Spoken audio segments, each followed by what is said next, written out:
Ready to go, is it, Brandy, then? Recording? Okay.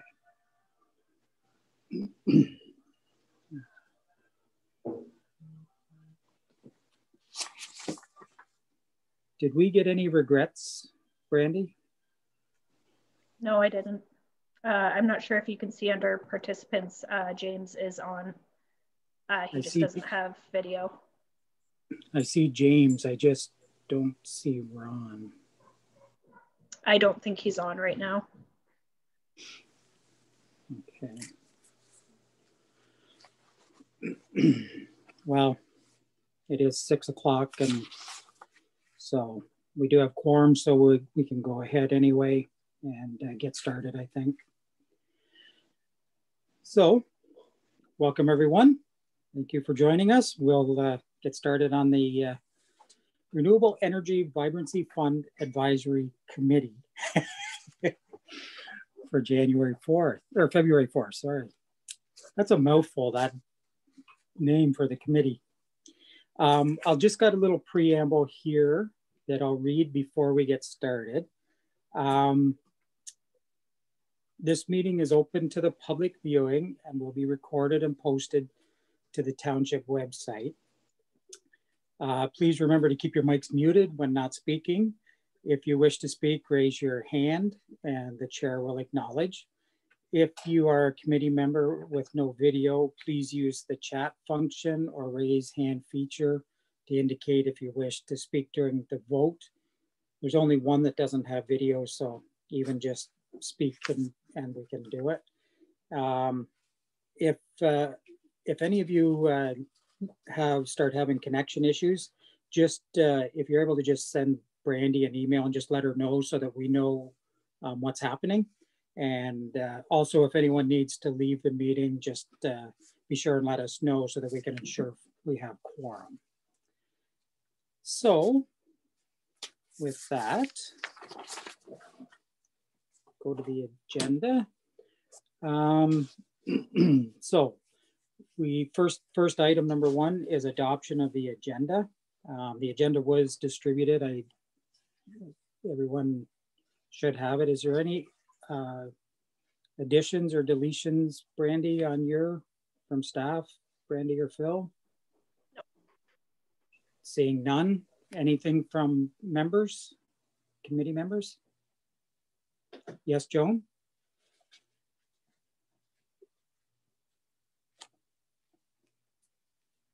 You're muted, Joan. We can't hear you.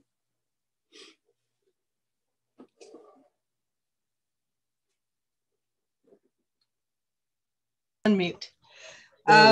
There is a change that I would like to see in one of the parts of the agenda, but I don't know if I talk about it now or wait till we get to it. Is there something on the agenda that should be changed or added? Is that what you mean? Yes. Okay. What is that?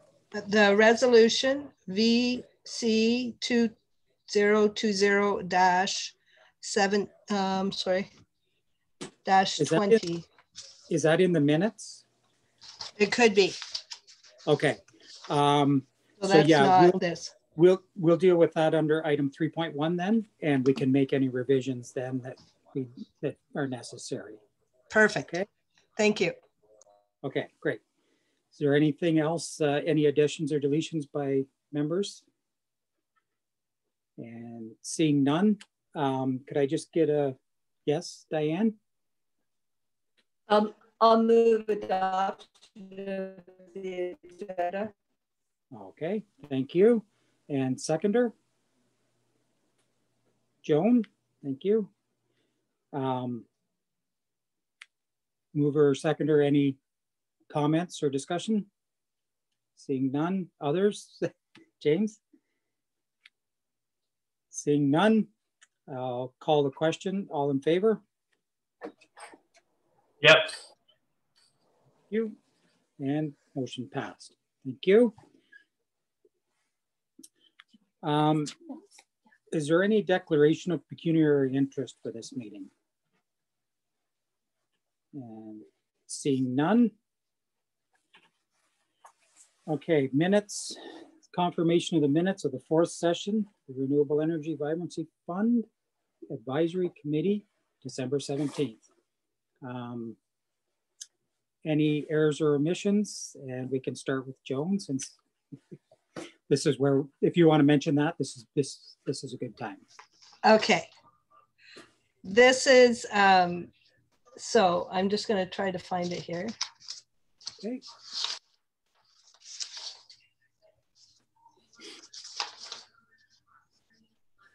No, that's. Sorry, I should have been more prepared. No worries. Okay, it is VC 2020-20. 2020.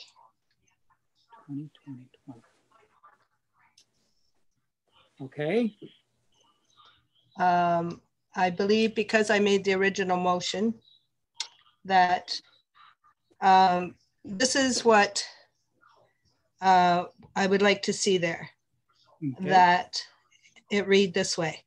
The equivalent value of the first 5 years of wind electric funds be allocated to projects on Amherst Island over a 20-year period.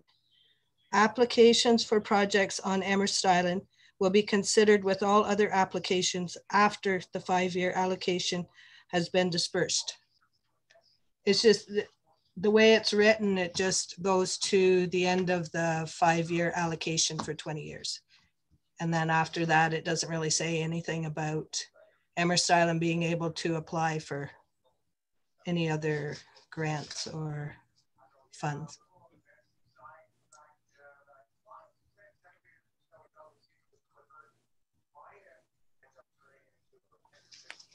Okay, so so this was just dealing, okay, this item was just dealing strictly with the 5-year equivalent, the first yes. 5 years.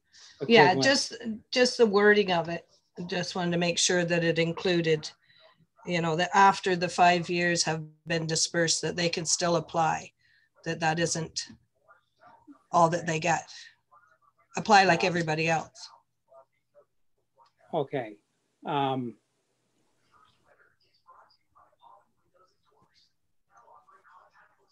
I guess that's what I read the intent of that, because we were only dealing with the 5-year equivalent, and then after that they would be eligible. Well, they'd be eligible anyway. It would just be that's the allotment. So it. Could we just add that at this point? Sorry. Just to double check with Brandy. Typically, when we make a change to a motion like this, it's because it's incorrect. In this case, Diane, go ahead, Diane. I believe Joan is correct that the motion as written is incorrect. You might recall that we had some discussion at the time and we considered using words like as a minimum or other things to indicate simply that, simply but clearly that Amherst Island projects would still be eligible, you know, subject to all applications being approved, once, even after that 5-year equivalent funds had been spent. Yeah. Okay, and yeah, that was the intent. Yes, Brandy? I was just going to say, it doesn't sound like the intent is changing of the motion. No. I read it the same way that I think you were reading, Jim, is that they would, like the township as a whole becomes, like any organization within the township then becomes eligible for the funds. Yeah. So, okay. And I guess because I knew what the intent was, I read it that way. I didn't see that it would mean the opposite. So, Joan? Yes. Did you catch what Joan said then for the? Just the last. Yeah. That the equivalent value of the first 5 years of wind electric funds be allocated to projects on Amherst Island Over a 20-year period, applications for projects on Amherst Island will be considered with all other applications after the 5-year allotment has been dispersed. Exactly. Yep. Okay, that's what you said? Okay. Yep. Okay, if that's the correction, then I can't remember what the actual motion was at the time. So I know that was the intent that we were looking for. Yeah, it just didn't have the last sentence on it, really. Okay. I just wanted to make sure it was clear that that was included. Okay. That's good. Yes, Diane? I had two other corrections too. In resolution VC 2020.18 and VC 2020.17, the word dispersed is used, but the correct word is dispersed, DISBURSED. They sound the same, but they have totally different meanings. Well, they have different meanings. Okay. And Brandy, I think I sent you a note to that effect. So because I thought it, rather than, just because they sound so much the same, I thought I should send you a note to indicate the change, so the correction. You got both those noted then, Brandy? Yeah. Okay. If she's got them, then we're golden. Okay. And that was in 2 locations, you said, Diane. So, okay. Very good. And go ahead, Diane. I was just going to make a motion that the minutes be approved as corrected. Okay. And a seconder for that? Joan? Any further discussion then? Seeing none, call the question. All in favor? Yep. Motion's passed. Thank you. No unfinished reporting. So 6.1, we're just jumping right into the meat of the meeting now.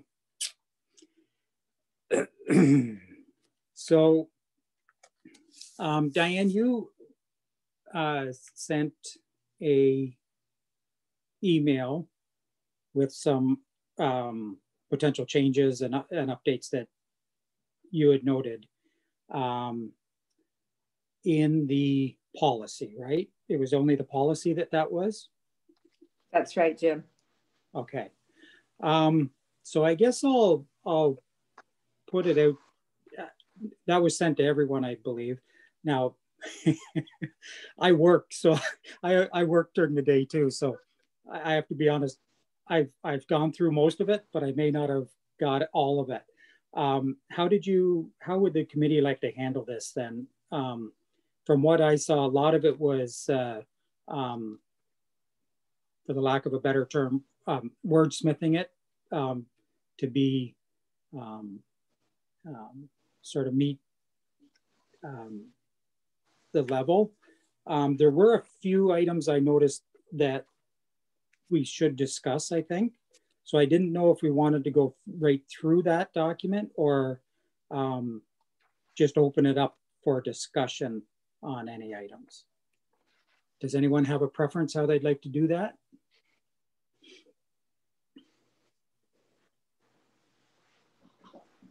Doesn't matter to me. Okay. James, while you're there, did you have a chance to actually read it so that you're aware of what the potential changes were? I'm not fully. I'm back working too, so kind of same scenario. I skimmed a little bit, but yeah, I'll just kind of go through it as much as I can tonight as well. Okay. Okay, that's fine. I just wanted to make sure that everybody was comfortable, that's all. So I guess leading off, Diane, did you have comments then since you submitted it? Is there any discussion items that you wanted to make sure? Am I on mute? No, I'm not on mute. Well, I mean, you're quite right, Jim. A large part of it is wordsmithing, but there are also some important points, I think, that needed to be addressed. And, you know, I don't know if you just want to go through it again. Thank you for considering my changes. And I thought this might be the best way of introducing all of these things, because otherwise I don't know how we would go through this document and get it, move along, get it furthered tonight. Mm-hmm. But so I don't know, Mr. Chair, if you want to just go through the proposed changes or go through it section by section, or how you want to do it. Well, if it works for everybody, then if we can go through it sort of section by section, if that works, and any discussion we can have, and then move through it. If there's areas where there's no discussion, we can just keep moving along and do it that way if you like. Yes, Brandy? Would it be helpful if I shared my screen with the changes that Diane had submitted? Sure, that would probably help me, because I'm trying to flip between screens on the computer. Okay. Just give me a minute here.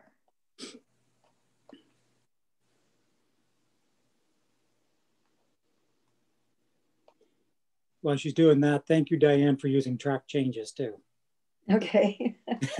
Well, and like thank you to Brandy, because it came as a PDF, and my computer is starting to show its age. I couldn't track the changes without having a Word document, so I appreciated Brandy responding to my request for that.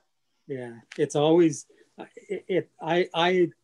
I find it a lot easier if it's like in track changes or something like that, where you can actually see what was there, see what you want to take it to, and then everything is pretty clear then. Exactly.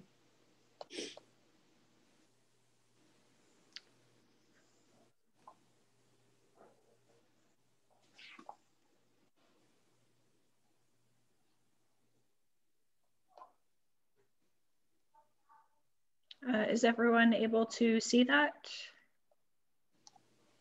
Is it the policy that you're seeing? Yep. Yes. Yes. I believe that's it. Yes. Okay. Is it possible to just enlarge it a little bit, Brandy? Yep.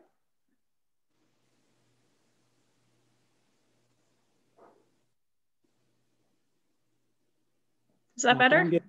That's better. Thank you. Not that I'm getting older, just small screen. That's what it was. Yeah.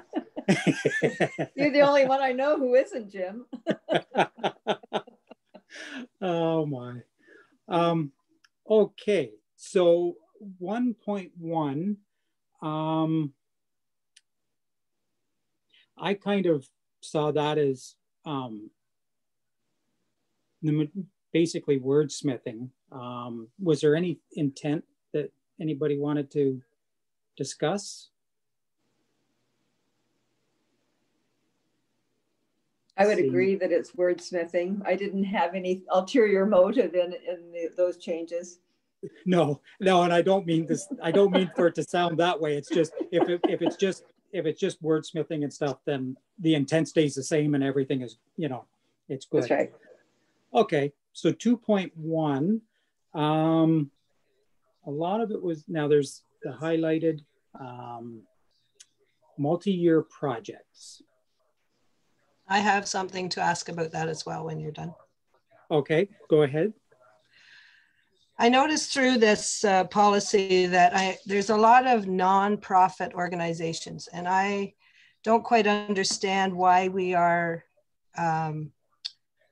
organizations would be enough. Does it have to be nonprofit to apply for these?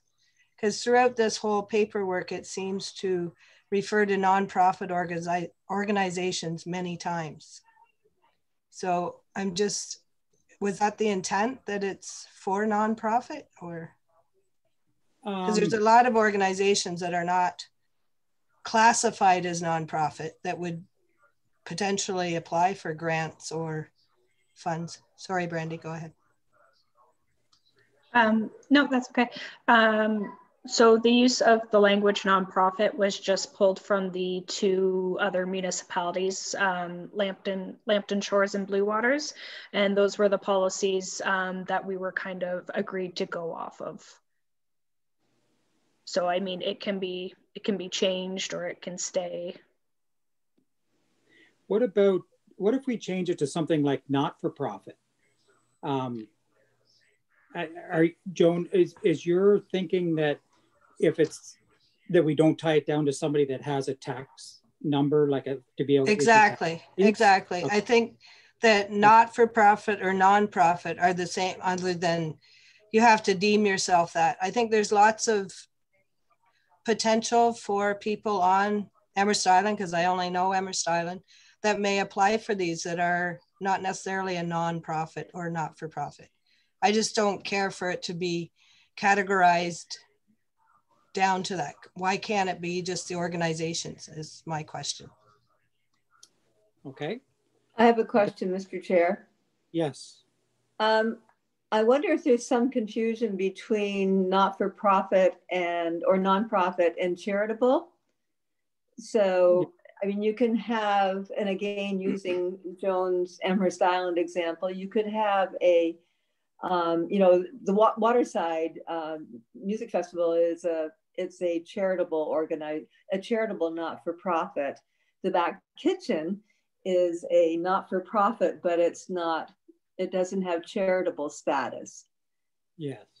So and that's where I was thinking the not-for-profit. I didn't know, but is that what you were, Joan? Is that what you were thinking?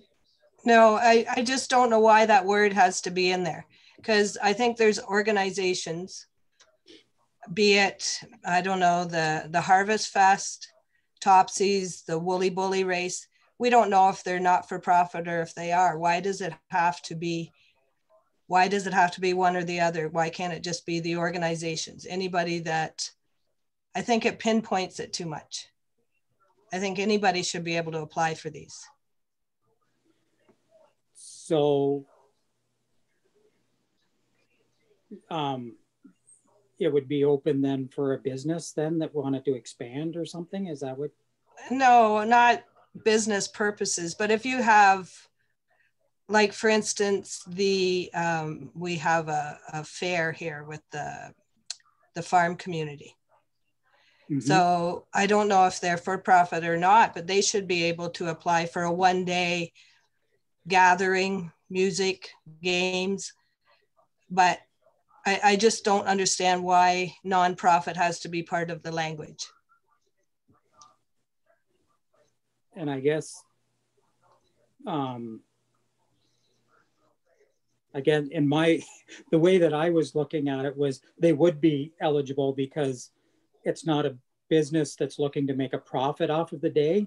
If the organization, the one that you use, so if an agricultural society had a fundraiser or something, or had a community event, and the overall organization isn't there to make a profit for, say, the board members, it would be, if there's a profit, it would be going back into the community, which would make it a not-for-profit entity. That was my interpretation of it.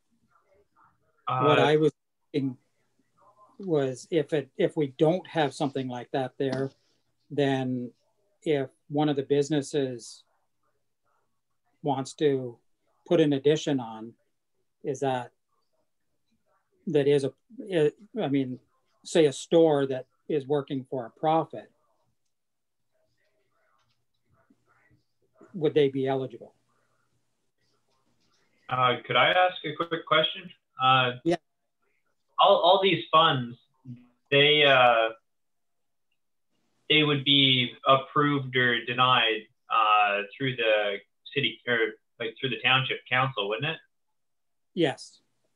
Yeah. So if you took out the not-for-profit wording, that opens it up to potentially more that might get missed. But at the end of the day, council still has, they're the gatekeepers in a way. So like they can still say, oh, the intent of this fund wasn't for, I don't know, Google to build another building or something like that, right?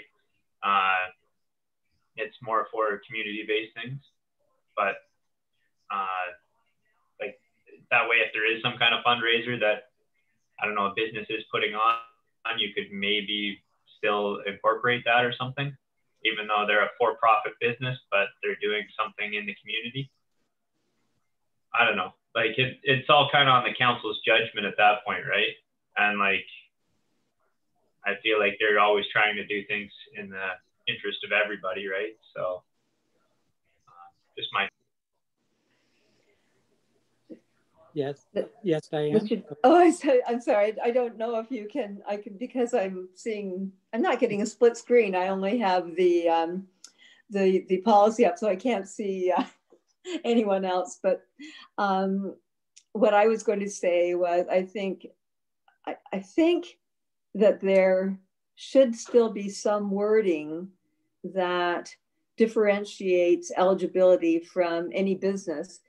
I think Joan's point is really good. And again, she mentioned Topsy, and I will mention them as well, because they occasionally have events that are community-based. There's no admission, but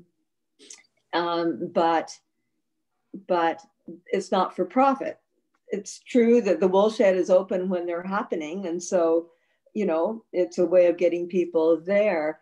But anyway, that's an example of a business that is having a community event, but is not intending to raise money as a result of it. And I think that if maybe it's something that says, or small local-based organizations that are not for-profit or charities, but provide a benefit to the community or something like that, or some wording like that. And you were kind of going down the path that I got thinking when James was talking there, is instead of going with something profit-based, go with something community-based. So if it was for the betterment of, like, sort of for the betterment of a community, then that would fulfill the obligation. And again, we would just have to come up with a term that we could use throughout the document that meant that. Yes, Joan? I agree. I like the community organizations and just take out nonprofit. Okay. And that works. And I think, and to go to James' comment, he's 100% right that we're an advisory committee to council. It's council's decision. The other way I look at it is this money's coming for 20 years. So council changes every 4 years. So somebody could be looking at this 15 years from now that was never around when any of this happened. So if it's not laid out in the policy, they're not going to know what our intent was. So that's why I kind of still want to keep something in, but make it so that it says what we want it to say. So does that sound, yes, Phil? I was just going to add that later on in the policy, I think it's section 4, the actual eligibility speaks much more in detail to the specifics of whatever the organization is. So I would agree with you, Jim, that in section 2, if you just keep it to community organizations, it's really section 4 that speaks to the eligibility. And even within section 4, there is the very last point of 4.7 that says council may grant special considerations to any entity that doesn't meet all the eligibility. So ultimately, like James was saying earlier, that protects it in the sense that council can still go by whatever they want and make a special case if a organization doesn't particularly meet every criteria. So yeah, just say, yeah, I wouldn't get bogged down too much in 2. It's really section 4 that speaks to the eligibility, which would really guide the policy. So are we sort of in agreement that instead of that throughout it, we'll try to stay away from the non-profit and use something more that wording around community enhancement or something like that, something for the betterment of community, or And depending on the phrase it's in, a phrase like that would work better. Okay. Yes, Diane? Well, I agree that using community organizations as a blanket term rather than nonprofit organizations gives us more flexibility and I think makes sense. Yeah. Okay, perfect. That's what we'll go with that then. So Brandy, that we'll just sort of search that throughout the document then and sort of update whatever term fits best for it. Yeah. Okay, thank you. Okay, so the other one on 2.1 was the multi-year projects, and it was to be discussed. And I believe at the last meeting, we kind of left it. We wanted to kind of see the draft policy to make some final decisions. So what's people's thought on going multi-year? I wondered if we could cover that by just saying, including multi-year projects. I mean, we could get into a lot of weeds trying to sort out exactly how the multi-year proposals might work. But I think if we have wording that allows for it, I don't know, maybe that's too loosey-goosey, I don't know, but I would, if not, I would say, let's talk about it later. Okay. Is anyone else have any comments on this at this time then? And I think we did have a discussion before that when it came to the multi-year projects, there was some flavor for it. It would just depend on what, if there was a project that took 3 years to complete, then that we thought that might be eligible. If it was something where somebody put in a request for 20 years worth of funding for an event, that wasn't really the intent. But again, I think Phil might have mentioned too, there's criteria later that would address that, I think, as well. That this wasn't going to be this substantial income for an event. Yes, Brandy? Just a note on that. I think we may also, like if we're allowing multi-year projects, you may want to think like, are we having them apply for it up front, or are we making them apply for it each year, and each year council looks at it to make that decision? Because if someone's looking at multi-year funding, they may want to know upfront if they're eligible for that. Yeah. So Diane, you mentioned dealing with this later. Do you mean when we get down to the criteria part? Well, I just further to what Brandy said, I agree that the application should be clear at the beginning that it's a multi-year project. And I guess the complication with that is we almost then need to set aside a certain amount of money. Well, I guess if it's approved, then that amount would be allocated in advance of future years. But I think it definitely would have to be included up front. And I mean, I don't think we've really addressed that in the application yet, but I think there's a place for it. I think we should allow for it. Okay. And the other thing that we can think on when we get down to either the application or the criteria is we don't want, I guess what I would be concerned with is if when they opened up, the first 5 years worth of money was all allotted on 5-year projects, so that for 5 years there wouldn't be any application received, right? So I guess that's the flip side to it, is if we say yes, there can be multi-year, that's the other thing, is if somebody came in and said, I want to do something and I need to max out the potential money for 5 years, 10 years, that does reduce any other funds that would be available during that time. So yes, Joan? Is this for the grant or the fund that we're talking about, multi-project? Well, or both? At this in 2.1, it's a general statement. So I would say it would be both. So do we want to, yes, Diane? Well, that's a really good question that Joan has. And I would think of a multi-year project as being more of a more capital in nature. So it would not be the community grant fund. It would be the renewable energy benefit funding stream.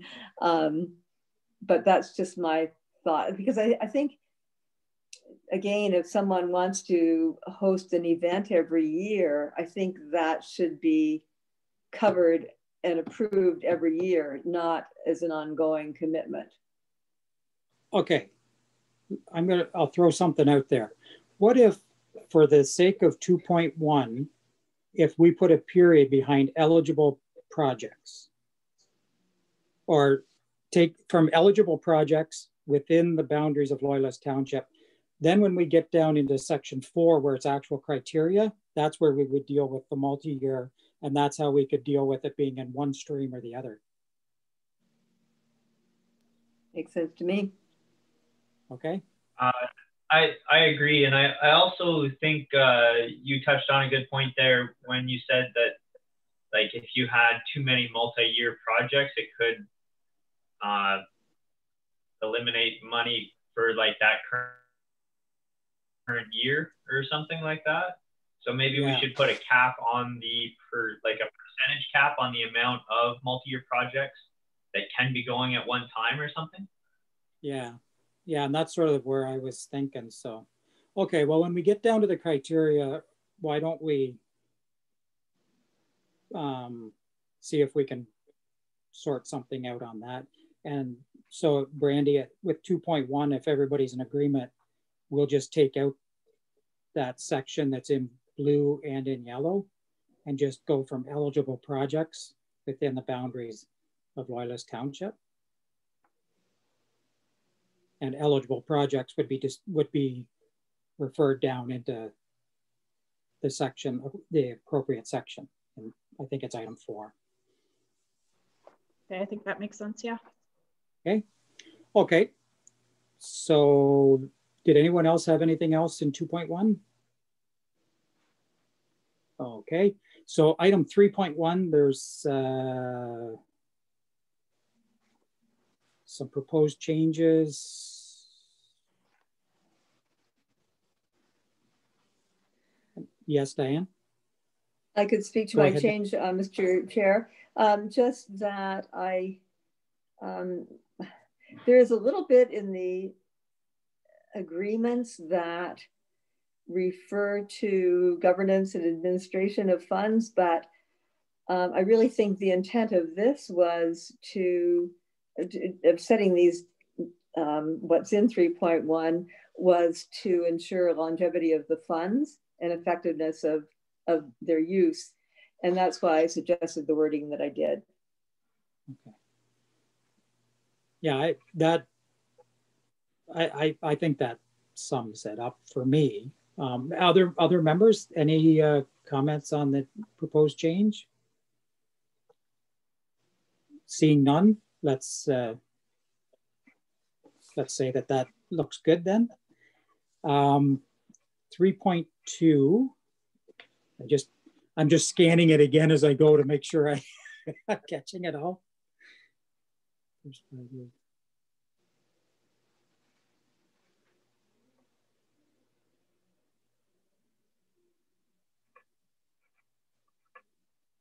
Okay, so this is where all of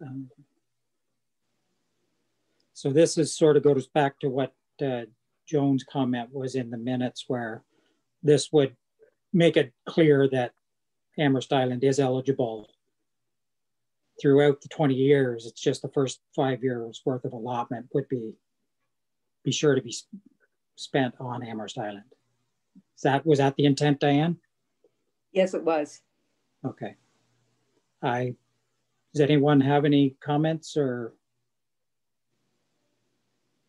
Okay. Hearing none.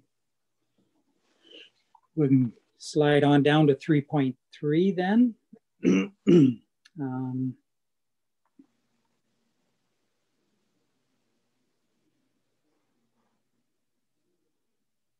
Okay, so this just added it back. Okay, so this is the solar. Okay. Yes, Diane? And the only reason I did that was I thought it read more clearly to have it where I've put it rather than where it was before in the original draft. Yeah, didn't change it, the intent at all that I can see. No, it's just moving the words around. Rephrased it. Does anyone have any concerns or comments on that? Seeing none. 3.5. So wind electric.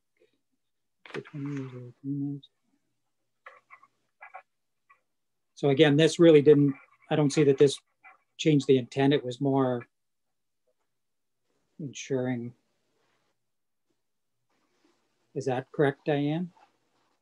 Yes, go ahead, Diane. Yes, I think I actually made a subsequent change of that in the second sentence to read, the use of the monies in the reserve fund will be determined A, after the 20-year term of the agreements expire, and B, when funding from both agreements ceases. Because I just, funding becomes null and void, I thought was not really very good wording. And also it recognizes that there is a 20-year, the agreements are for 20 years, but there's an expectation that the funds will continue to flow as long as the energy is produced. Yeah, because I think both of those projects, it was a 20-year, but then it could go up to, oh, I'm going by memory now, but I think they could go up to another 20 years after that with agreements with landowners and things like that. So, so you'd break it up A and B just to make it very clear that it's a two-part sentence. That's what I was proposing, and I'm sorry I did make a change to this after I looked at it again. But so if I could read it again if that's helpful. Yes, please. Yes, please, for me. Okay. So the second sentence: the use of the monies in the reserve fund will be determined A, after the 20-year term of the agreements expire, and B, when funding from both agreements ceases. And I could send that to Brandy for clarification if she needs it. Okay, I think I got it. Okay. Okay. And if not, the two of you can, as you said, Diane, we can, yeah, afterwards, we can always make sure. Any comments on the potential change from the other members? Saying none. 3.6, we're just removing the word limited. I don't, any comments or concerns from the other members? Okay. So 3. So the other, yes, Diane. Excuse me, Mr. Chair. The other phrase is changing. I think it said will to shall. In the former. That's right. In 3.6, I think shall is better wording than will in both of those. Sentences. Yes. Okay. Just makes it very definite. Yeah. And the reason I eliminated or deleted limited in both, we all know that funds are always limited. Yeah, I guess the intent on that was that it was, again, it was sort of it was trying to imply that we weren't fully funding anything. It was to be used in unison, but that's clarified, I think, in other places as well. So that's, I don't see any comments or concerns from the other members? Hearing none. 3.7. So it's highlighted, each year council will determine the financial commitment to the community grant fund. What does this mean? Go ahead, Brandy. I could just speak to that. So that sentence is in both under the community grant stream and the energy benefit funding stream. So what it means is, because we don't get the money until the end of the year, we can't really set amount at the beginning of the year. So it'll be based on the previous year's earnings from the renewable energy projects. And then those numbers will be presented to council, and then they'll set those numbers based on the recommended amounts to go to each stream. If that makes sense. Phil, if you want to clarify, you may be able to word that better. Yeah, no, that makes sense. And I think part of that is just it's not a fixed amount we're getting. There are variables based on if a windmill's down or this and that. So I think the point of that is just to say, okay, this is the actual what we're getting. So this is what's going in, whereas it's not necessarily a fixed amount we get every year. I mean, it should be within a ballpark, but I think this is just saying we'll actually, based on what we actually get, we can then say what the actual number is. I think that's all it's meant, Brandy. But yes, Diane? I guess I questioned it because I thought, because we're still not talking about actual amounts, we're talking about percentages, and they don't change. So I thought that it was really covered in 3.1 and did not, so that's why I didn't see what the point of this was. But if that's what the intent is, then it really doesn't do any harm either. Just for clarification, Diane, if we leave this in here, instead of it being, it might turn into a run-on sentence, but if we made it all one sentence and it said committed to the community grant fund equal to 15% of, so that if it's all in one sentence, then it makes it clear that that's what council is doing. Yes, Diane? Yeah, now that I have a better understanding of why it's there, determine the commitment to the community grant fund. And then it could say that will be commitment to, no, I think we could probably, I think I understand now what it's saying. So I will retract my comment. Okay. And I'm fine with it as it is, because now I understand it. Brandy? I was just going to say, I think it just clarifies that the percentages will be set based on previous years, not on current years, whereas 3.1 doesn't speak to that. You're right. Okay, so everything that's okay then, Diane? It certainly is, and I appreciate that explanation.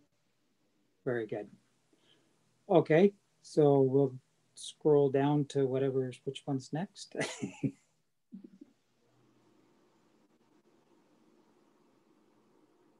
3.9, a maximum of $2,000. So yes, this is a discussion point for the value.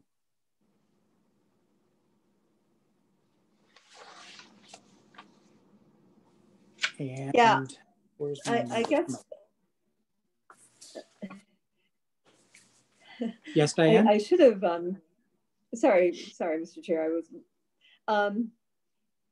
given that there's a lot of money in these funds now, and I think $2,000 is not adequate. I mean, I think it's very low. That's just my thought. Okay, just if Brandy, can I just ask for clarification for myself? Right, the 3.8 refers to community grant fund. So 3.9, is it only speaking to the community grant fund? Yeah, that's correct. Yeah. Okay, so the community grant fund is the 15%. So I just did using what Phil gave us before with the sort of the ballpark numbers, the community grant annually will be around $95,000. I'm just throwing that out there so that it puts perspective to it. So it's open to discussion, whatever members think is a good value to put in there. My question is maybe best answered by you if you can. We have similar funds now, don't we? Like different grants and things like that. How many a year apply to that kind of stuff? Like would enough apply at $2,000 a person to use that up potentially, or what? I'm not sure. Phil? I can speak to that, Jim, if you don't mind. So yeah, we do have a community grant process now. So just for a point of reference, the budget for that is about $12,000 total for the whole township for the year. There's typically about 10 applicants for that, and they typically range around $1,000 each. Some are $500, but it's typically about $1,000 each, and that's about $12,000 total. But I don't know if that answers your question, James, but.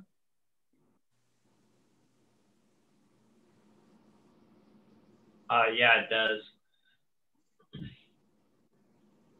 So, yes, Brandy, go ahead. Sorry, just to build off that, there's the budget line for council donations as well, which is separate from the community grant. That's an actual application process, whereas council gets many delegations a year looking for donations, and the budget line for that is typically about $10,000. So it varies. We get council gets requests for $500 or waiving fees for the rental of facilities, donations for food baskets up to $1,000. So there is kind of the two other grants that we do have. Okay. I guess one last question would be, in your guys' opinion, then, would there be enough interest, I guess, in order to use that up at $2,000 a pop, or should it be increased to allow for a wider variety of projects or events, and potentially having to worry about less applicants so that somebody could do something bigger?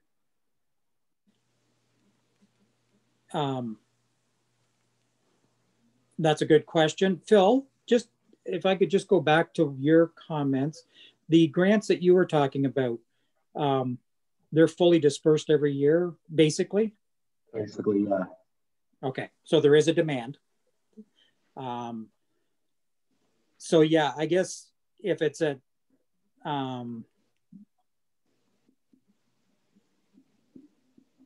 at the 2,000 that's mentioned here, if we're running around 95,000 a year, that would be 47, give or take 40. If we maxed it out with every applicant, it would be 47 applicants would be successful in a year. So twice a year, 20, 22, 23 each time. I'm just doing some math just to get it clear in my own head. Yes, Diane? Well, that's what I was thinking. And, you know, I know that the community, I mean, I know there was a time when the community grants were definitely, there was a great demand for them, but I can't imagine that we would ever have 47 organizations applying for this grant. And that's why I think, and also it's the amount would be awarded based on the merit of the application. So I would suggest that it be a maximum of $5,000. That's just, I think, so 5,000, what's that, 19? Up to 19 a year then. Yeah, so, and if I don't know, maybe 4,000 is the right number. I don't know. I just think 2,000 we would not come close to allocating all of that money, and we might not anyway. I don't mean we, but I don't think we want to leave money there that organizations could use just because of an arbitrary number that's being set. Yeah. Okay, so building off of your suggestion, Diane, you threw out, the last number you threw out was about $4,000. Sure, I'm fine with 3 or 5. I just think 2 is too small, or 3, 4, or 5. Okay, so other members, what are your thoughts on the value? Yes, Joan? Pardon me. I agree with the 4,000 or 5,000. I think that's reasonable. Okay. James, are you? I even think maybe go as high as 5 because it's a maximum, right? So like, you're gonna have people applying for $500 as well for like little things or waiving fees. So like, it's a maximum. It's not like you have to give that much each time. It's just a maximum. So like, I would say stick to the upper end. You still, even if you max it out every time, that's still 18, which is more than we do now. So like, I don't see the downside of going with any other, like, you could even go higher really, but 5,000 seems like it's spread it out pretty good. Okay. Yes, Diane?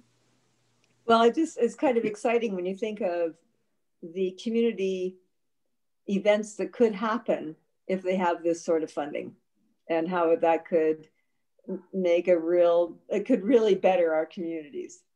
Yeah, very true. Yes, Brandy? I don't know if any clarification wants to be put in here. So is the intent that, you know, if a community group has an event going on and the cost is going to be $5,000, like, do we want to fund the whole community event, or like, how are we going to stipulate, like, we'll only cover a certain percentage? Is that covered in the application, Brandy? I'm trying to remember. They have to provide some paperwork, and I thought somewhere else we mentioned that we don't fully fund, but I don't know if we actually stipulate a percentage or anything. I did reference, I think it's under the Energy Benefit Fund, that it's up to 25% of projects. So I don't know if we want to put a cap on that. Okay. That might be what I'm thinking of. Yes, yeah. Diane? Oh, go ahead, I think Brandy. oh, sorry. Or was that? Oh, I was just going to confirm that, yes, that caveat is under the Energy Benefit Fund, a 25% cap for funding. 25%. Okay, thank you. Diane? I would think that there should be something similar under the community fund. And so, because these things only work if there's a commitment from the organization and from the supporters of the organization to make them work as well. So, but I think 25 is probably not, I think it's a bit low. I would say maybe it may be funded up to 50%, but have an up to phrasing in it. So it indicates that, as has been suggested, that this grant wouldn't cover whatever the event was. It would still require the organizers to come to contribute to at least 50% of the cost of the event, either through fundraising or whatever. So the intent would still be that it would be to enhance an event, not to fund an event. That makes sense. That's my thinking. So you mentioned 50%, did you, Diane? Was that? I like 50. 50, okay. Other members, what do you think of that percentage? For a community grant, I think 50 is good. Like 50, you might even be able to go as high as 60 if they need it, but like 50 is a nice, easy number. Easy math. Okay. Yes, I agree with that as well. 50% is good. Okay. Okay, so 3.9 will read the maximum of $5,000 per organization as an established financial contribution, and we'll add in up to 50%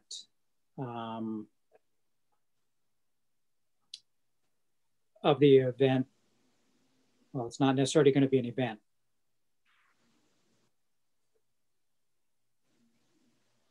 We want to add in there up to 50% of the expenditures or something along those lines. Yeah. Eh? Yeah.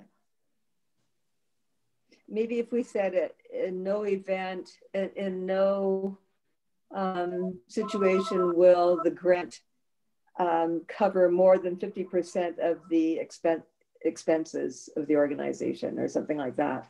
I'm sure Brandy can come up with good wording.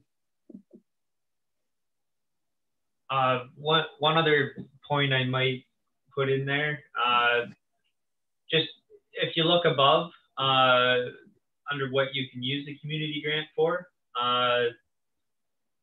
the disaster relief, I don't know if we want to put an exception in there in case somebody like is really down and out, maybe they don't have 50%, but they need the whole 5,000 or something like that.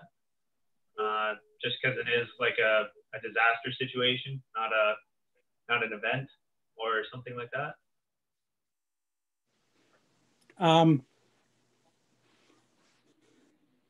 Yeah, I think that might be what, if it came down to something like that, I think that could be one of the one-offs that might be able to come to council and be changed. I guess what I'm concerned with is I see this would be more of a community effort. If there was a disaster relief, there'd also be other funding. Typically, there'd be funding from like the province or, so I see this that would be more smaller scale disaster relief for the community and not to necessarily be on a large scale. Yes, Diane? I'm just looking for it, but disaster relief is covered somewhere else. And I think it might be under the Renewable Energy Benefit Fund, but there's a separate line for it. You know, it's kind of making an exception. I can't find it right now, but it is there somewhere. I'll see if I can find it.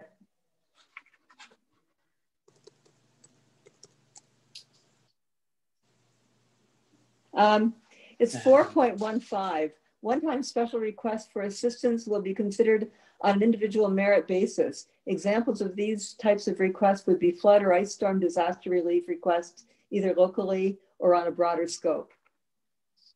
That's 4.18. 4.15, sorry. 4.15, yeah. Okay. Yeah, that covers that pretty good then. Okay. Okay. Good. So 3.9, I think we've got nailed down. 3.10, there really wasn't any changes. And I'll just keep going unless somebody says that there's something else they want to discuss. 3.11, we removed funding requests.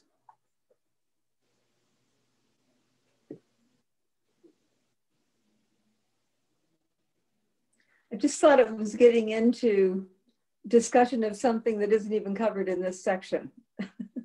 So, you know, the 3.11 makes sense, but I didn't think the capital projects that are not even in this section anyway should be covered in this section. Okay. Yeah, I do remember there being some discussion about it not being used for promotion and stuff like that, but maybe there is a better location for it. Do we agree in principle that that was the intent that we were thinking, and then we just put it in a good location?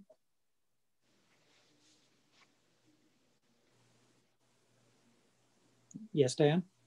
Well, I guess I would think that under the community grant, promotion would be an eligible expense, but it wouldn't be under a capital grant, which is really what that deleted section refers to. Yes, I see what you... Okay. Yeah, okay, so the capital project statement is in the wrong location. Okay, I see where you're coming from now. Okay. Any other comments or? Seeing none. So through 313, took out limited funding for capital or other eligible projects. Committee shall review, council shall. Okay. Any comments or concerns with those? Seeing none.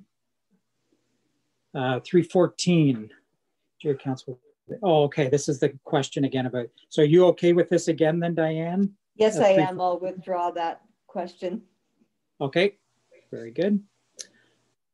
315, funding for ongoing and or annual. Oh, okay, so this is going back to where we have annual in there.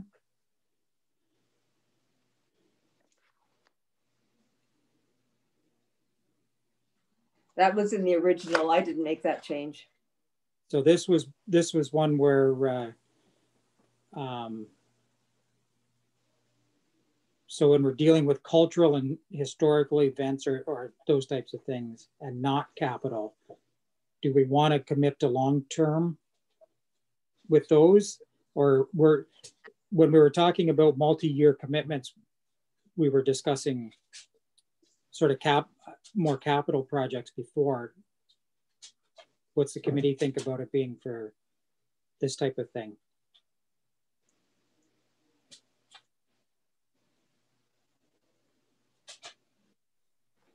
I would say multi-year is fine, but again, you just want to make sure you don't like overuse the multi-year, so there's no availability for other people just coming in on a single year basis, I guess.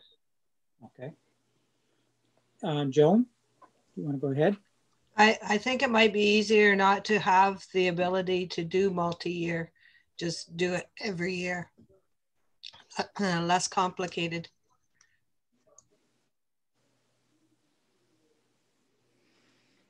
Anything else? Diane? I agree that it's less complicated, but we're talking capital projects here. If an organization wants to, say, build a small facility for whatever purpose, they may or may not have enough funds. They may not be able to do it in 1 year because there's a fundraising component that is associated with it as well.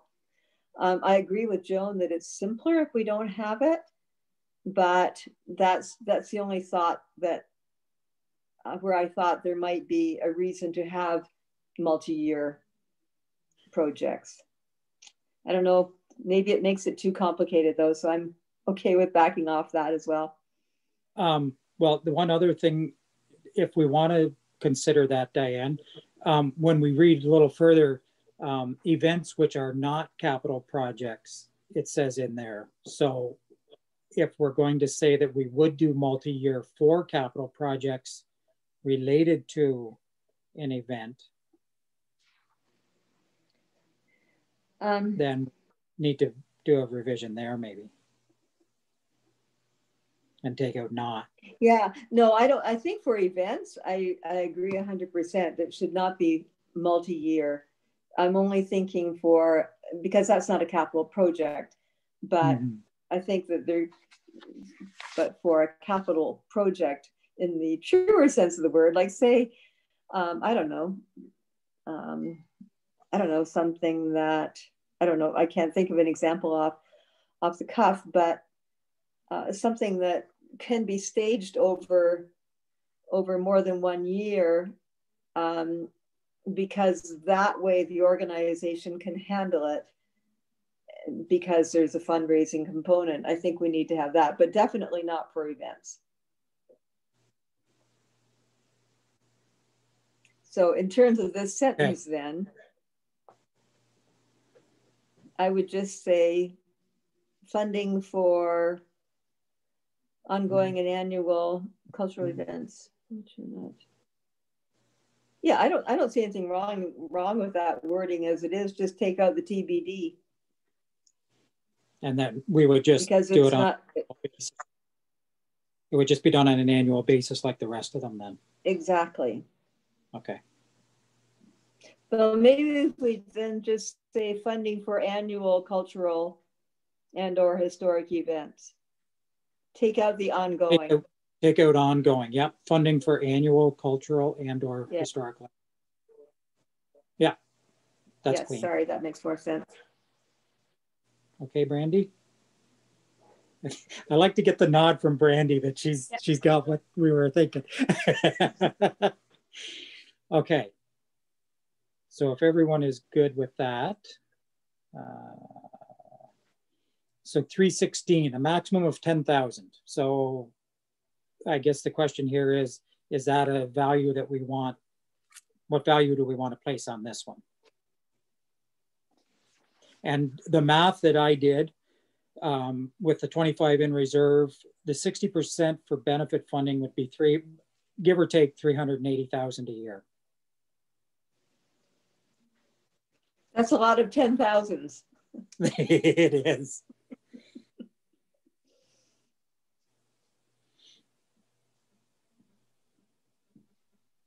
I think that's very low. Yeah, I agree. Especially for capital projects, like for an event, that's a ton. But for a capital project, that's kind of a drop in the bucket. Like that might cover permits for a building or something like that, and that's about it.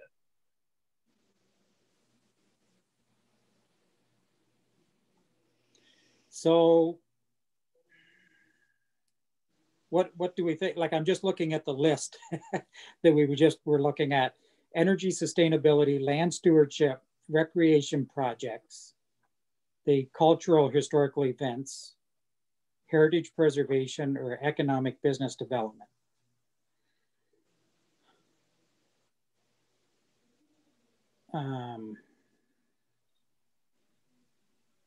I don't know, just throwing a number out there, but I would say like probably at least, like, because you're not going to get as many for like a big capital project, but I'd say at least probably 50 grand, maybe even a little more. Like, I don't know what everybody else thinks, but if you're actually building something, 50 grand doesn't even really go that far, but it's a start.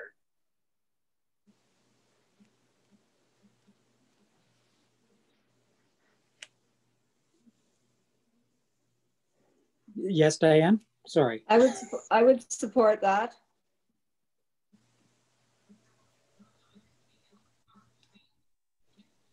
So if everybody, sorry, Joan, go ahead.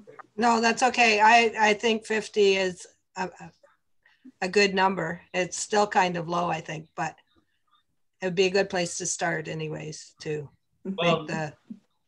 Why don't we go up then? If we all think that's kind of low, because like if you rent a hi-ho or something for land stewardship or something, they're like $500-600 an hour a lot of times, right? So like, no. Yeah. Sorry, go ahead, James. Maybe even go higher. Maybe like, because again, how many are going to apply for this? So maybe go even, because it's only got to be 25% of the project budget. So what's the average cost of a house or something, like 400 grand? So like you could even do almost up to 100,000, really.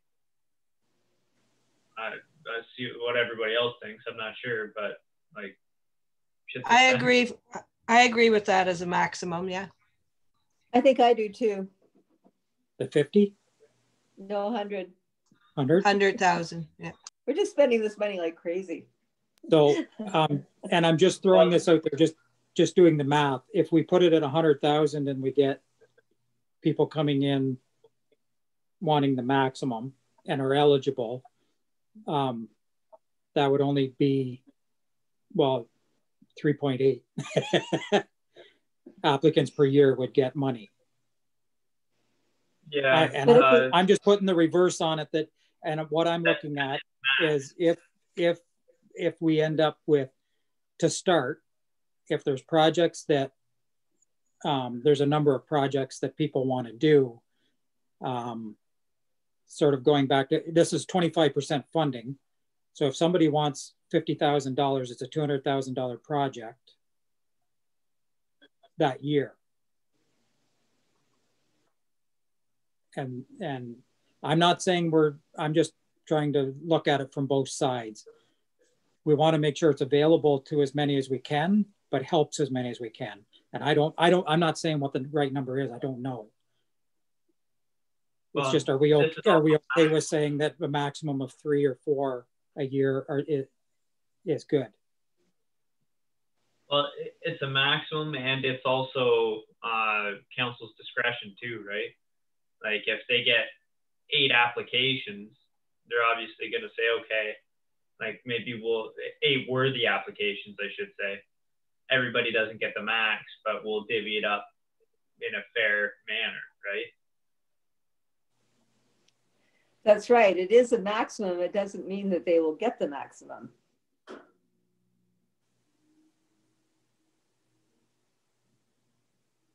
If the organization says it's maximum or we can't do it.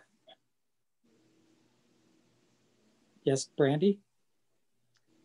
Sorry, in your calculations there, Jim, is that 300,000 because we're doing 2 application periods? So is that 300,000 for 1 year, or is that per application period? I'm assuming that's for 1 year, because if it was, yeah, so it would really be just over like 150,000 for each application period. Yeah.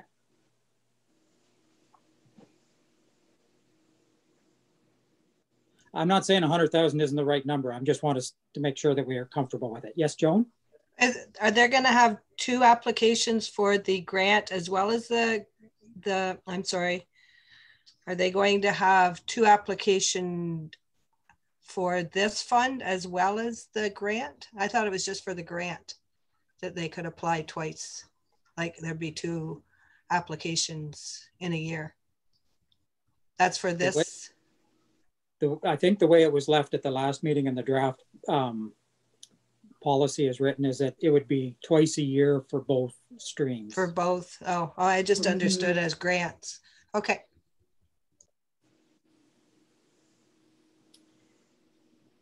Just something that popped into my head here. Since we've got the twice a year thing, do we have wording in there that, like, say we leave the number at 100 grand, somebody gets a grant for 100 grand, they can apply in the second half of the year for another 100 grand, just to make sure it gets spread out? There's wording in there, isn't there, Brandy, if I remember right, that says they can only apply, they'll only be successful once a year? Yes. I think so too. And I can't remember where it is, but I do remember reading that, I think. It may actually be right in the application. I think it's 4.10. 4.10. Oh, wait a second.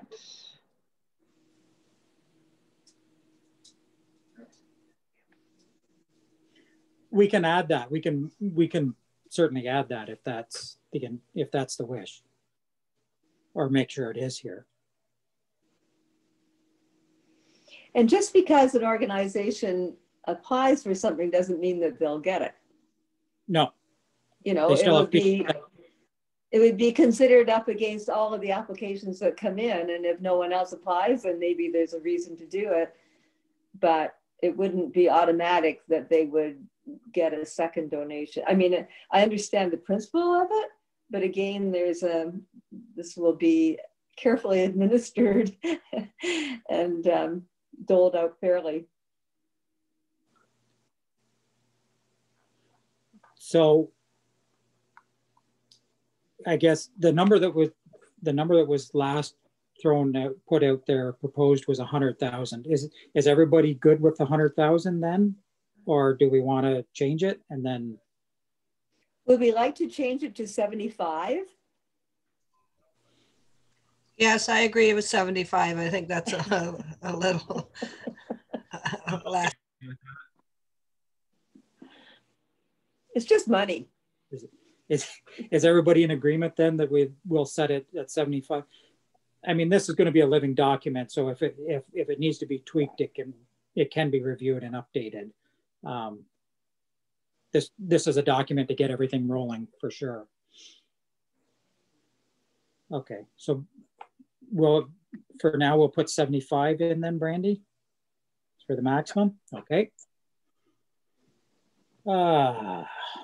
317. Oops, I just lost my screen.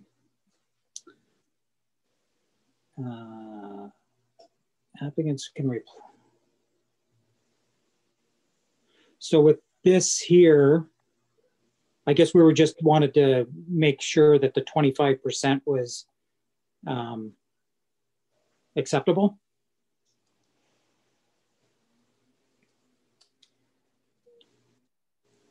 I thought it was worthy of discussion. That's all. I thought we should talk about it. Okay. Now, in light of the new value, 75,000, that changes the concept of 25% as well. So what were you thinking, Diane? Were you thinking it maybe was low, or? I first thought that it was low. I don't know. Yeah, I did think it was low, but I could also live with it too, depending on what everyone else thinks. Again, without having a project in mind, it's hard to really determine if that would be a deterrent or just good management. And just doing the math again, with 75,000, 25% means it would be a $300,000 project. So if somebody came in and said, I want to build a $300,000 project and I need 75,000, that would be the 25%. I think the 25 actually sits pretty good, because it's like 25% of a project, especially when you start getting up there, is still like a lot of money. It's a good incentive, but it also still leaves a lot of equity, I guess, in their hands that they have to either come up with, or like they've got skin in the game, so to speak. Because if we fund the whole thing and then they do something a little reckless, they don't have any skin in the game, right? But with them having 75% ownership of something, that's a very good incentive for them to make sure it's successful. I think that skin in the game is a very important point. Nothing is going to succeed unless there's community support behind it. I agree. So we'll leave it at 25? Leave it 25 then? Everybody okay? Yep. Okay, so 318, one-time capital projects.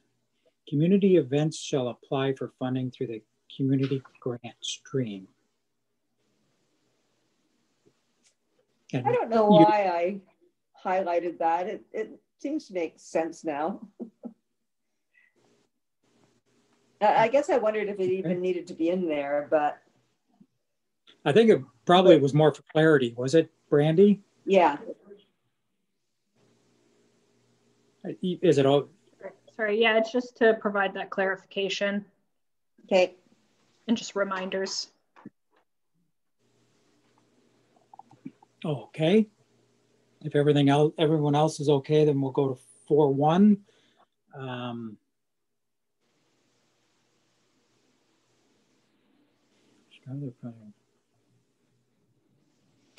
So if I could speak to this, Mr. Chair, yes. It was just that the word need was used throughout this document, and I thought that need is a pretty subjective sort of thing. So it's really, we really want to know how these projects will benefit. They're, you know, maybe something isn't necessarily needed, but it would be a really wonderful thing to have happen anyway. So that's why I just suggested word changing for that. Yeah. Any other members have any concerns or comments on this? I think it just clarifies the intent. Okay. So 4.2,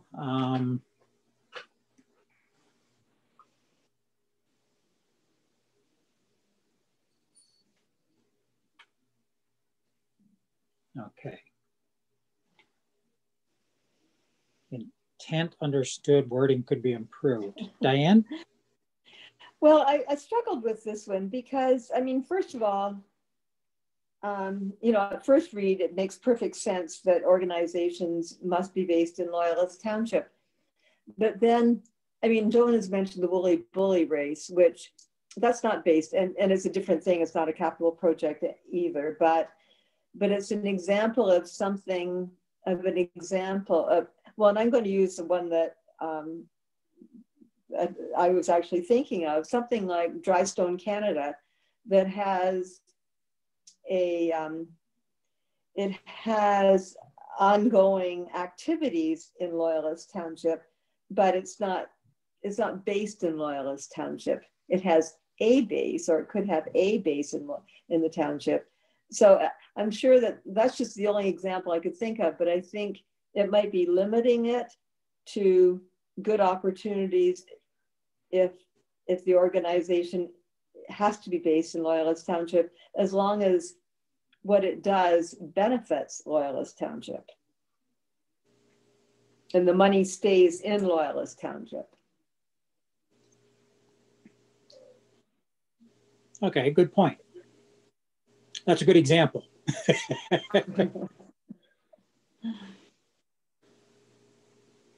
Because yeah, when I've gone to the Drystone festivals, the overarching organization is international, but it's a local event. Right.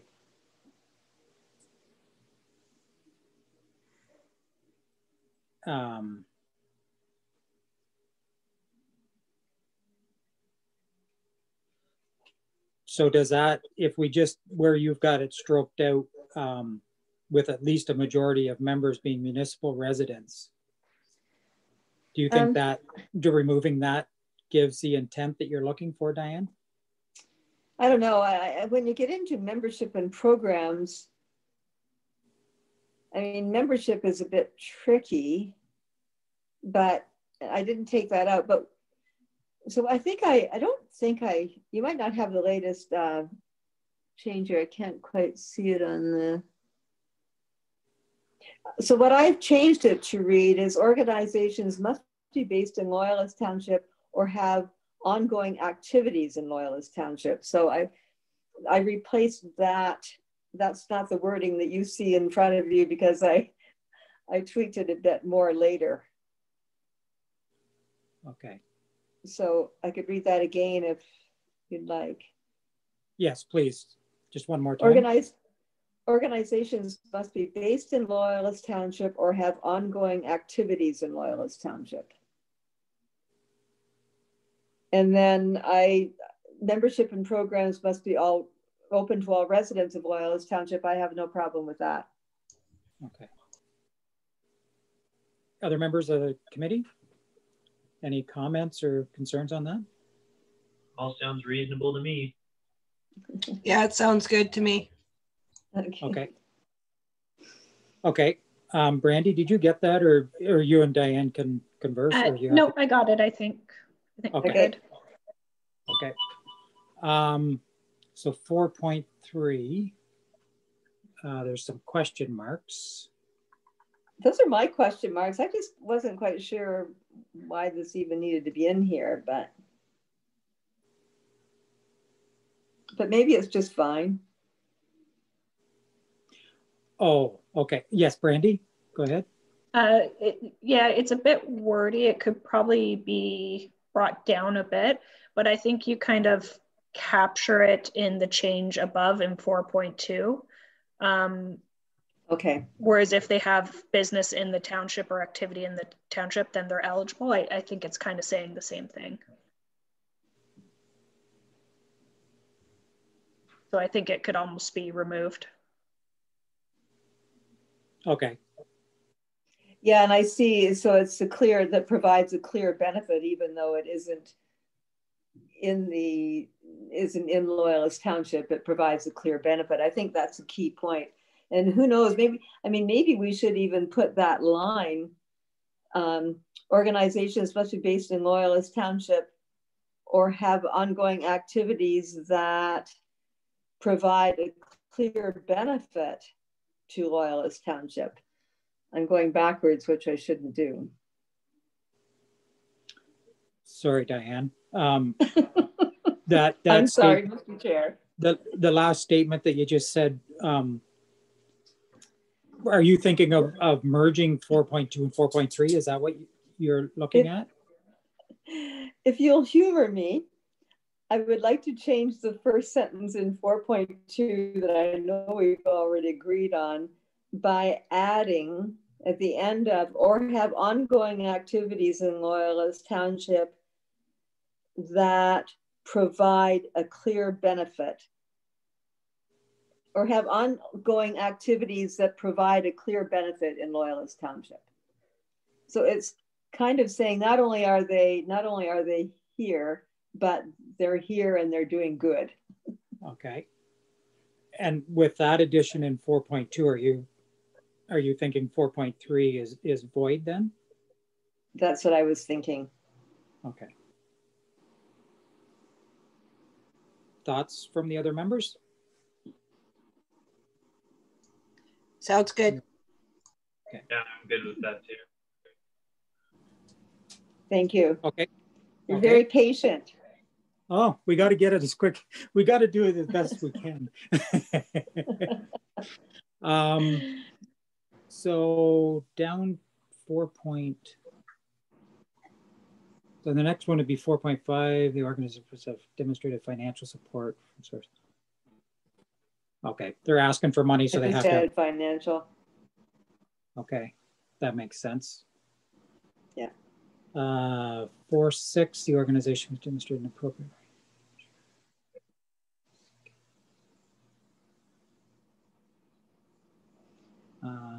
So just removing set of skills. Yeah, like who are we to say whether their financial officer is skilled or not? But okay, I don't know. It was just a thought. Was that some wording that we gleaned from some other ones, Brandy, that we brought in? I believe so. Yeah. Okay. Okay. So they may have had an intent that we don't know. Okay. Does anyone else have concerns with removing that? Hearing none. 4.7, the organization should have a good track record. So you highlighted should. Well, because should is such a weasel word. So does it need it, or should it be shall, or might have? Like you know, should is very objective. Yeah, true. My only thing is if somebody's first time doing something, like a brand new organization, I guess, that doesn't have a track record, would this impede them from being able to apply?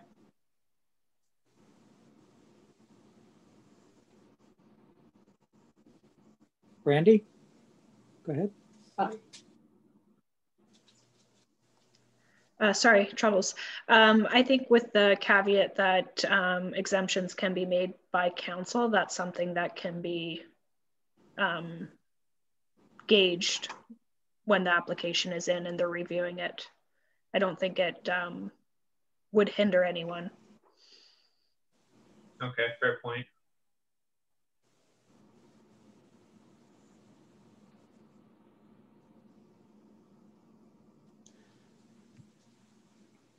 Could we change that wording by saying the organization, an organization shall confirm that it has a good track? Well, I don't know, maybe not. Maybe that just confuses things. Because I had, I did wonder about a new organization as well.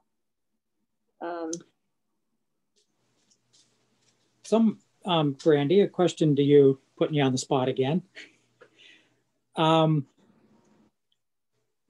you recall if elsewhere we have where they have to have, we do have somewhere that it says they have to have a plan, like somewhere in the something to demonstrate that they were able to bring this off to completion, the project?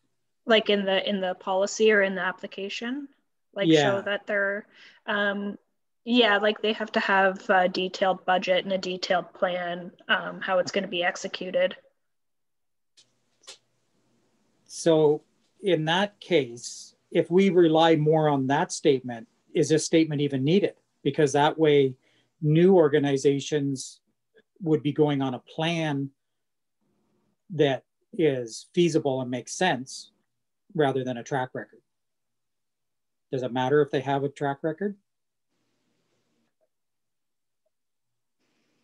Could we say preference may be given to organizations that have a good track record of successfully completing, implementing, planning projects, events, or so give it, kind of a priority will be given or may be given to organizations that can demonstrate this? Okay. Joan? If you do that, then that does eliminate anybody new. If you say preference is given to, I think that should just be taken off. Okay.